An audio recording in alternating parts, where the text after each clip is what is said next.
আসসালামু আলাইকুম। আমি সায়না রান্নাঘর থেকে বলছি। আজকে আমি একটা নতুন রেসিপি নিয়ে এসেছি। এখানে নিয়েছি আমি, দেখেন, 1 কাপ সুজি। এটা কিন্তু কাঁচা সুজি। আর এখানে বড় সাইজের 2টা আলু আমি সিদ্ধ করে গ্রেট করে নিয়েছি, কারণ আলু সিদ্ধ গ্রেট সবাই করতে পারে, তাই আমি এটা দেখালাম না। এখন এইগুলো দিয়ে আমি আজকে একটা নাস্তা রেসিপি তৈরি করব।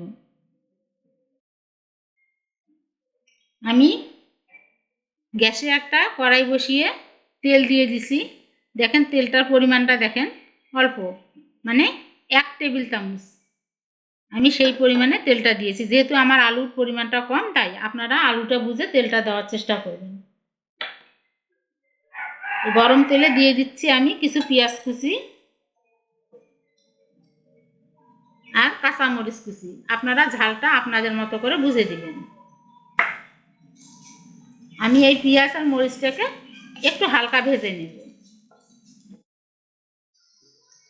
এখানে দিয়ে দিচ্ছি আমি পরিমাণ মতো আদা বাটা আর রসুন বাটা। আপনারা আলুটার পরিমাণ দেখে আদা বাটা রসুন বাটাটা দেওয়ার চেষ্টা করবেন। দিয়ে দিচ্ছি স্বাদ মতো লবণ, হলুদ, আর একটু দিচ্ছি লাল মরিচের গুঁড়া, জিরার গুঁড়া। দিয়ে একটু নেড়ে নিব। নিয়ে গ্রেট করা যে আলুটা আছে সেটা আমি দিয়ে দিচ্ছি এখানে। দিয়ে এটা আমি 1 মিনিট এখন ভালো করে আলুটাকে কষিয়ে নেব। আলুটা যখন দেখবেন যে এরকম কড়াই থেকে উঠে আসতেছে, আপনারা যে পাত্রে করেন না কেন, এরকম দলা পেকে আসতেছে, তখন এটাকে ঢেলে নিতে হবে। আমি এটাকে ঢেলে নিচ্ছি ঠান্ডা করার জন্য। ওই কড়াইয়ে আমি দিয়ে দিচ্ছি পরিমাণ মতো তেল। আর গরম তেলে দিয়ে দিচ্ছি সাদা জিরা।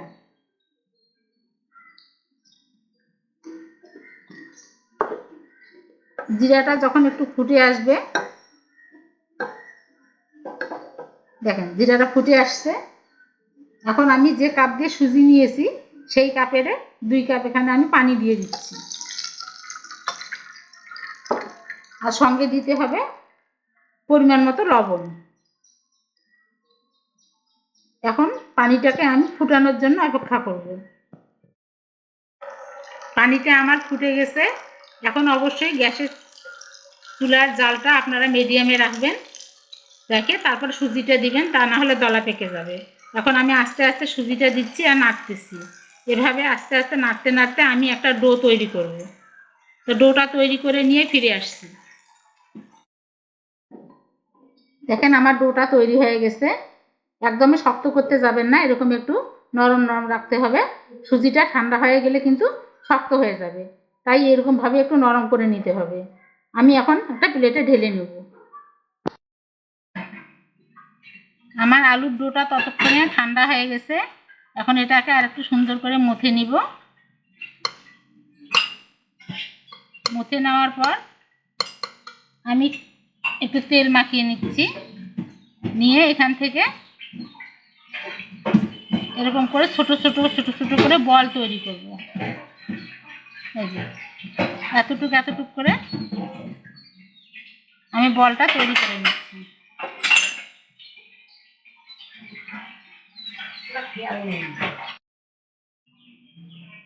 দেখেন আমি আলুর ডোটা থেকে সবগুলো এভাবে গোল গোল করে বানিয়ে নিয়েছি। এখন এটা এদিকে সরিয়ে রাখলাম আর নিয়ে নিলাম সুজিগুলো। এখন সুজিটা অলরেডি একটু ঠান্ডা হয়ে গেছে, বেশি ঠান্ডা করা যাবে না। এই অবস্থায় সুন্দর করে একটু মুথে নিতে হবে, সফট করে নিতে হবে। তা আমি সফট করে নিয়ে ফিরে আসছি। দেখেন সুজিটা আমার মথানো হয়ে গেছে, এরকম করে নেবেন। তারপর আমি তেল নিয়েছি হাতে, নিয়ে একটু করে নিতে হবে এখানে পরিমাণ মতো। এটা আপনারা যার যার মতো শেপে করে নিতে পারেন, ছোট করতে পারেন, বড় করতে পারেন। তাই আমি আমার মতো করে করতেছি। এখন দিয়ে দিচ্ছি যে আলুর যে গোলাটা বানিয়ে রেখেছিলাম গোল গোল করে, মাঝখানে দিয়ে দিলাম। দিয়ে এভাবে মুখটা মুড়ে নিতে হবে, নিয়ে সুন্দর করে আর একটু গোল করতে হবে। কিন্তু এটা করে রাখা যাবে না, সঙ্গে সঙ্গে তেলে দিয়ে দিতে হবে। এদিকে আমি চুলায় প্যান বসিয়ে তেল পর্যাপ্ত পরিমাণ দিয়েছি এবং তেলটাকে হাই হিট করে লো করে নিতে হবে। তারপর এই তেলের ভিতরে দিয়ে দিতে হবে গোল গোল করে। এটা কিন্তু বেশিক্ষণ রাখা যাবে না, সঙ্গে সঙ্গে করে সঙ্গে সঙ্গে দিয়ে দিতে হবে, তা না হলে কিন্তু শেপটা ভালো হবে না। আমি যেভাবে দিচ্ছি এভাবে দেওয়ার চেষ্টা করবে।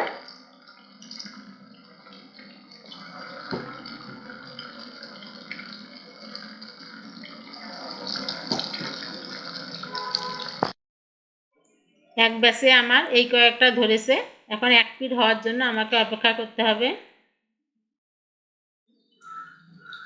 এক পাশে আমার হয়ে গেছে, এখন আমি উল্টে দিচ্ছি। উল্টে দিয়ে নেড়ে চেড়ে এটাকে আমি ব্রাউন কালার করে একটু ভেজে নিব। আমার ভাজা হয়ে গেলে তারপর আপনাদেরকে দেখাচ্ছি। এরকম উল্টে পাল্টে দেখেন আমি ব্রাউন কালার করে ভেজে নিয়েছি, আপনারা এভাবে ভেজে নেবেন। এখন আমি তেল ঝরিয়ে তুলে নিব, বাকিগুলো এভাবে ভেজে নিয়ে আমি ফিরে আসছি। আমি সবগুলো ভেজে নিয়ে ফিরে আসলাম। তৈরি হয়ে গেল আমার দুটো সিদ্ধ করা আলু আর সুজি দিয়ে তৈরি নাস্তা। তো বন্ধুরা, কেমন লাগলো আমার আজকের এই রেসিপি অবশ্যই কমেন্টস করে জানাবেন। আর আপনাদেরকে আমি একটা কেটে দেখাচ্ছি, দেখেন কত সুন্দর লাগতেছে।